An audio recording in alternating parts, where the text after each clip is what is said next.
আসসালামু আলাইকুম রহমতুল্লাহি ওবরাকাতুহু। আশা করি আপনারা আল্লাহর অশেষ মেহরবানিতে অনেক ভালো আছেন। আলহামদুলিল্লাহ, আমি আল্লাহর অশেষ মেহরবানিতে অনেক ভালো আছি। আজকে আমরা পবিত্র ঈদুল ফিতরের নামাজ আদায় করতে ঈদগাহে যাচ্ছি, তাই ভিডিওটি শেষ পর্যন্ত দেখে যাবেন। এই যে এখন আমরা ঈদগাহে যাওয়ার জন্য রওনা দিয়েছি এবং আমাদের গ্রুপ দেখতে পাচ্ছেন।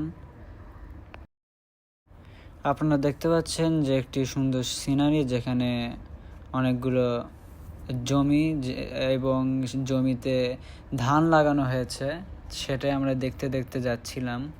এবং আমরা যেতে যেতে একটি ভুট্টার ক্ষেত দেখলাম, যা আপনারা দেখতে পাচ্ছেন, এবং একটি সোলার প্যানেলও দেখলাম।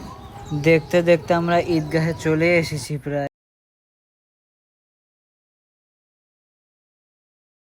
আমাদের ঈদগাহের নাম হুয়াকুয়া ঈদগাহ মাঠ। আমরা অনেক আগে এসেছি, যার কারণে এখনও অত লোক আসে নাই। এবং আপনি এই মুহূর্তে যাকে দেখতে পাচ্ছেন, তিনি এই ঈদগাহের খতিব এবং আমার বাবা জনাব ABM মাজিদুর রহমান জুয়েল। তাকে আপনাদের মধ্যে অনেকেই জেনে থাকবেন। তিনি এই মুহূর্তে খুতবা পেশ করছেন এবং আপনারা আশা করি এই খুতবাটি অনেক মজা করে শুনবেন। আপনারা সবাই বসে পড়ুন, দেখি যারা দাঁড়িয়ে আছেন বসেন, সবাই বসুন, সবাই বসুন। কেউ ছবি পরে তুলবেন, বসেন বসেন। আল্লাহ রাব্বুল আলামিনের শুকরিয়া যে আমরা এমন একটা দিনে এখানে ঐক্যবদ্ধ হয়েছি, যখন আল্লাহ পাক আমাদের সকলকে ক্ষমা করে দেওয়ার প্রতিশ্রুতি দিয়েছেন। বলেন সুবহানাল্লাহ। আল্লাহ পাক ঈদের দিন ফেরেশতাদেরকে জিজ্ঞেস করবেন, হে আমার ফেরেশতারা, এই যে আমার বান্দারা আমাকে না দেখে না পেয়েছিল, কষ্ট করেছে, এদেরকে আমরা কি পুরস্কার দেব? ফেরেশতারা আল্লাহকে বলবেন, আল্লাহ তুমি তাদেরকে যথাযথ পুরস্কার দাও। আল্লাহ বলবেন যে আজকে আমি এদেরকে সবাইকে নিষ্পাপ করে দিলাম। বলে সুবহানাল্লাহ। আমি একদল নিষ্পাপ মানুষের সামনে দাঁড়িয়ে কথা বলছি, আলহামদুলিল্লাহ। আপনাদের ভালো লাগছে না খারাপ লাগছে যে আপনারা এখানে যারা বসে আছেন তারা সকলেই নিষ্পাপ? আপনাদের কোনো পাপ নাই।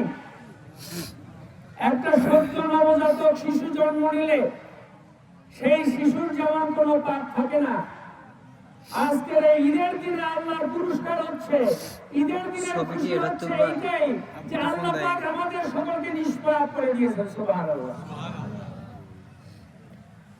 আপনার কি বিশ্বাস হয় আপনি নিষ্পাপ হয়েছেন? আমার বিশ্বাস হয়, তবে একটু মনের মধ্যে সংকোচ আছে যে আল্লাহ নিষ্পাপ করলো কি করলো না। ঈদের দিন হযরত ওমর রাদিয়াল্লাহু তাআলা আনহু ঘরের দরজা বন্ধ করে দিয়ে কাঁদতেছিলেন। লোকেরা খুঁজতেছিলেন হযরত ওমর কই গেল। হযরত ওমরকে আবিষ্কার করা হলো, তিনি একটি ঘরের মধ্যে দরজা বন্ধ করে দিয়ে কাঁদতেছেন। জিজ্ঞাসা করলেন, ওমর আপনি ঘরের দরজা বন্ধ করে দিয়ে কাঁদেন কেন? হযরত ওমর জবাবে বললেন, আজকের এই ঈদের দিনে আল্লাহ পাক সকল মানুষকে ক্ষমা করে দেবেন, কিন্তু আমি ওমর নিশ্চিত হতে পারিনি আমাকে ক্ষমা করা হবে কিনা। আশঙ্কা আছে না নাই? আশঙ্কা আছে। প্রিয় ভাইয়েরা, আজকের এই ঈদের আনন্দের দিনে, খুশির দিনে যখন আমরা এখানে ঈদ উদযাপন করছি, গতকাল ওই প্যালেস্টাইনের মুসলিম ভাইয়েরা যারা গাজায় ঈদের জামাত করতে পারে নাই বাইতুল মুকাদ্দাসে, বিগত 60 বছরের মধ্যে প্রথম বাইতুল মুকাদ্দাসকে ঈদের জামাত করতে দেওয়া হয় নাই। আমার মুসলিম ভাইয়েরা বাইতুল মুকাদ্দাসে ঈদের নামাজ পড়তে পারে নাই। গত বছর ঈদের জামাতের একজন খতিব দাঁড়িয়ে খুতবা দেওয়ার জন্য দাঁড়ালেন। দাঁড়িয়ে তিনি শুধু একটা কথা বললেন, যে বিশ্বের মুসলমানেরা গাজার মুসলমানদের পাশে দাঁড়ায় না, শিশুদেরকে হত্যা করা হচ্ছে, মারা হচ্ছে, এরপরেও যখন বিশ্বের কোন মুসলিম দাঁড়ায় না, আমি খুতবা দেব কার সামনে? আমি আর খুতবা দেব না। তিনি বসে পড়লেন, তিনি আর খুতবা দেন নাই। প্রিয় ভাইয়েরা আমার, এখানে আমি যখন আপনাদের সামনে দাঁড়িয়ে কথা বলছি, আল্লাহর শুকরিয়া আদায় করছি, আমাদের গুনাহ মাফের জন্য আল্লাহর কাছে কৃতজ্ঞতা জ্ঞাপন করছি। সেই টাইমে আমাদের মুসলিম ভাইদেরকে নির্বিচারে হত্যা করা হচ্ছে, মারা হচ্ছে। ঈদের দিন আমরা লাচ্চা খেয়ে, সামাই খেয়ে, মিষ্টি খেয়ে ঈদের মাঠে যাই, আর ওরা মিসাইলের হামলা খেয়ে ঈদের মাঠে যায়। ভাইয়েরা, আমরা বলি ইরানের মুসলমানরা শিয়া, ওদের আকীদা সঠিক নয়। ভাইয়েরা, একটা কথা কি জানেন? ইরানের মুসলমানরা কয় আল্লাহকে বিশ্বাস করে? বলেন তো ভাই, একটু জোরে বলেন, কয় আল্লাহকে বিশ্বাস করে? ওরা কয়টা কোরআনে বিশ্বাস করে? এক আল্লাহকে বিশ্বাস করে। ওমা নাকামু মিনহুম ইল্লা আইয়ুমিনু বিল্লাহিল আজিজিল হামিদ ওয়া পরাক্রমশালী এক আল্লাহর উপরে বিশ্বাস স্থাপন করাই হচ্ছে ওদের একমাত্র অপরাধ। এই অপরাধে আজকে মুসলমানদের বিরুদ্ধে মুসলমানদেরকে লেলিয়ে দেওয়া হয়েছে। মুসলমান ভ্রাতৃঘাতী সংঘর্ষে লিপ্ত হয়েছে। প্রিয় ভাইয়েরা, বলেন তো সমাধানটা কি?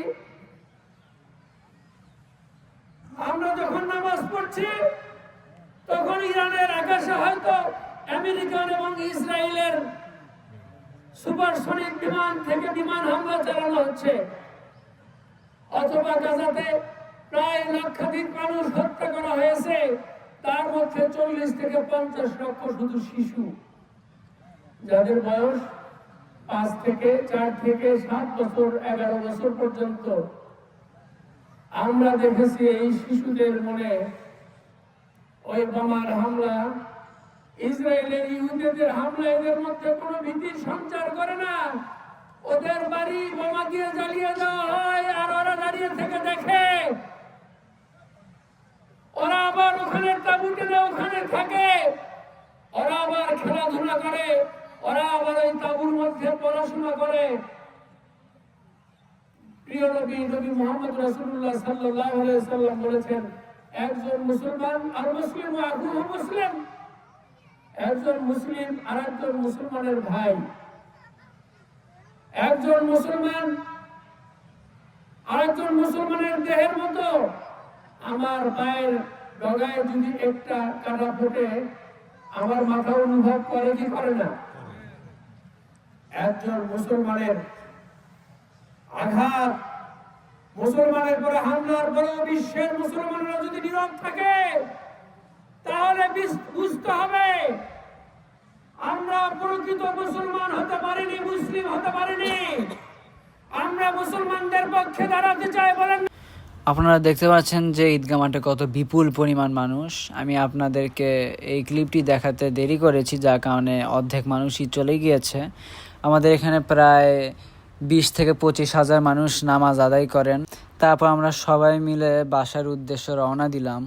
ঈদের সময় যখন আমরা সব কাজিন এক জায়গায় হই এবং সবাই মিলে কাজ, আড্ডা, খাওয়া দাওয়া, আরও অনেক কাজ করি, এর মধ্যে আমরা একটা আলাদা ফিলই আছে, যেটা আমি আপনাদেরকে বলে বুঝাতে পারবো না। এইভাবেই আমরা ঈদ উদযাপন করলাম। এবং ভিডিওটি ভালো লাগলে লাইক এবং সাবস্ক্রাইব করে দিবেন, এবং কোনো ভুল ত্রুটি থাকলে কমেন্টের মাধ্যমে তা সংশোধন করে দিবেন। এবং আমার পক্ষ থেকে সবাইকে ঈদ মুবারক। আসসালামু আলাইকুম ওয়া রাহমাতুল্লাহি ওয়া বারাকাতুহু।